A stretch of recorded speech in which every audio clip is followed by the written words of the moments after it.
나라 밖 중동에서는요, 이런 일이 있었습니다. 다음 주제입니다.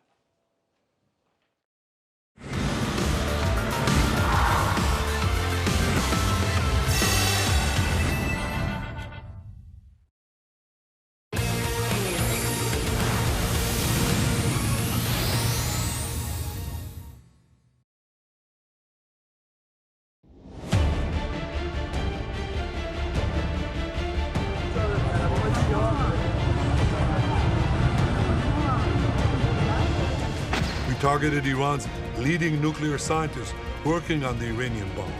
We also struck at the heart of Iran's ballistic missile program.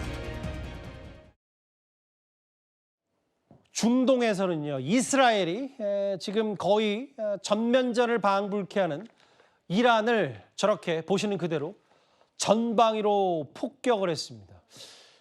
일단 시간 순서대로 좀 살펴봐야 될 것 같은데요. 신범철 박사님.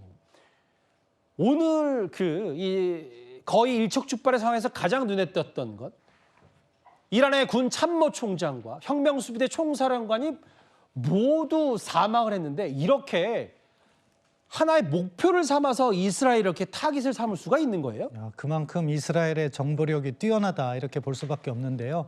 이스라엘 측에서 공습한 다음에 발표를 했어요. 그래서 자기들이 타깃으로 삼은 건 군 고위 장성, 과학자, 그리고 핵시설, 미사일 시설, 이 네 가지를 공격했다 하는데, 지금 사실 이란 군 구조 같은 경우에는요, 정규군이 있고 혁명수비대가 있습니다. 이중적인 구조인데, 정규군의 대표라고 할 수 있는 무하마드 바게리 군 참모총장도 어떻게 보면 사살했고, 그리고 호세인 살람이 혁명수비대 총사령관, 그러니까 투톱을 다 제거를 한 거예요.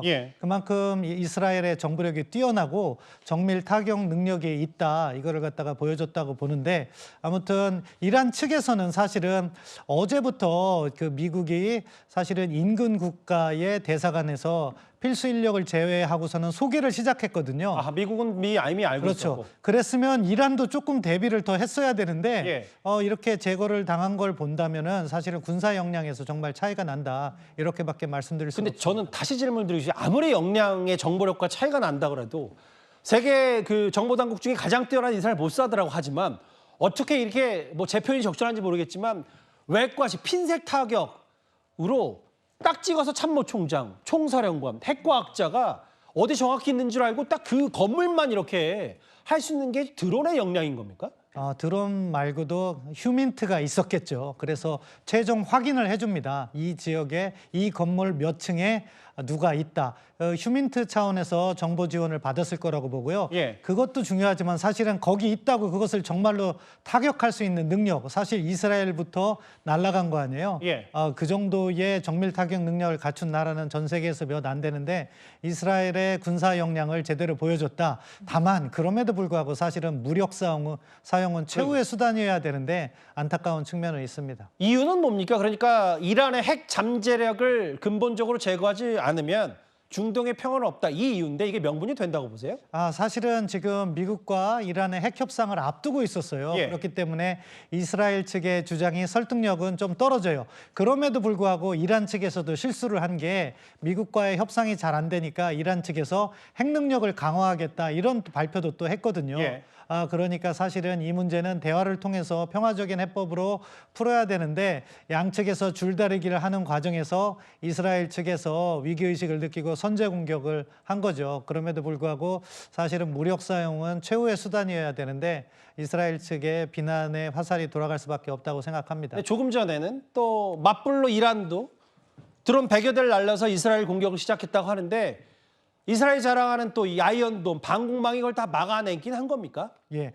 저도 최근까지 확인을 하고 바로 왔는데, 이스라엘 측의 피해 발생 보고가 많지 않아요.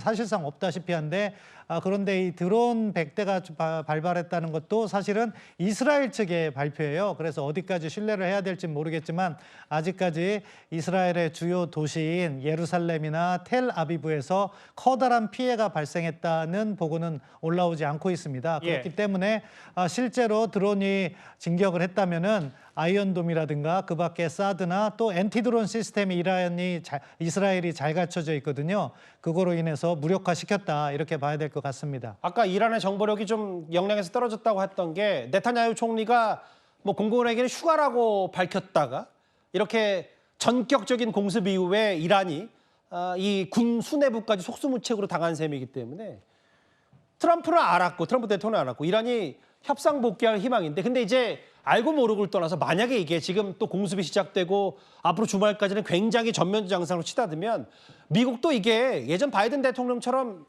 개입을 안 할 수가 없는 구조가 되는 건 아닌지 어떻게 받아들일까요? 미국은 개입하고 싶지 않을 겁니다. 왜냐하면은 지금 그 중동 지역에서 사실 이란과의 전면전이 발발할 경우 중동 지역에 배치된 미군이라든가 또 미국 시민들 거기에 생명에 위협이 따를 수가 있기 때문에 가급적 빠져 있으려고 할 거고 이번에 이스라엘이 공격했을 때도 미국은 상관없다. 지금 화면에 나올 텐데요. 마코 루비오 국무장관에서 이것은 이스라엘의 단독 행동이다. 이렇게 먼저 이렇게 선언을 한 것도 미국과 연관되는 것은 싫은 겁니다. 그럼에도 불구하고 사실 이스라엘이 군사작전을 할 때 미국이 상당 부분 후방에서 정보 지원이라든가 이런 것을 해줄 수가 있다고 보기 때문에 이란의 입장에서는 지금 두 가지 선택지가 있는 거예요. 사실 일요일부터 빠르면 15일부터 미국과 핵 협상을 하기로 했는데 만약에 확전을 원치 않는다면 협상에 복귀할 수가 있고 만약에 확전을 하겠다, 전면전을 하겠다 싶으면 협상에 복귀하지 않고 대대적인 공격을 가할 겁니다. 이스라엘에 대해서. 그렇게 될 경우 이스라엘도 지금 선언한 것이 오늘 새벽에 공격 한 번으로 끝나는 게 아니라고 했어요. 며칠간 이어질 수 있다고 했기 때문에 이제 밤에 주로 공격을 할 테니까 오늘 밤에 또 그 전황을 살펴보고 이란의 공격이 정말로 전폭적으로 이루어지는지 아니면 대화에 복귀하는지 그것의 양상에 따라서 사실은 이란이 어떻게 대응할 것인가가 보여지는데 이 중동이 예전부터 정말 세계의 화약고였잖아요. 그렇죠. 이란의 군사력이란 건 무시할 수 없습니다. 다만 이란이 전면적으로 갔을 때 이란도 그에 따르는 엄청난 피해가 예상되기 때문에 지금 물밑에서는 여러 가지 정보 차원에서의 움직임이 있을 거라고 생각해요. 지금 이제 보시는 것처럼 이스라엘 매체도 아예 총리가 휴가를 의도적으로 공개하고 약간 이란을 방심하게 만든 상태에서 참모총장과 핵과학자 등을 아예 제거하는 방법을 택했다. 이란도 이제 맞불로 드론 공격을 시작했고 이제 미국 얘기까지 저희가 이란 군부 투톱이 다 당한 중동에서 벌어진 밤사이에 벌어진 충격적인 얘기까지 하나하나 만나봤습니다. 중동 얘기를 해봤다면 뭐 트럼프 대통령도 이와 관련 있는 얘기 북한으로 가보겠습니다.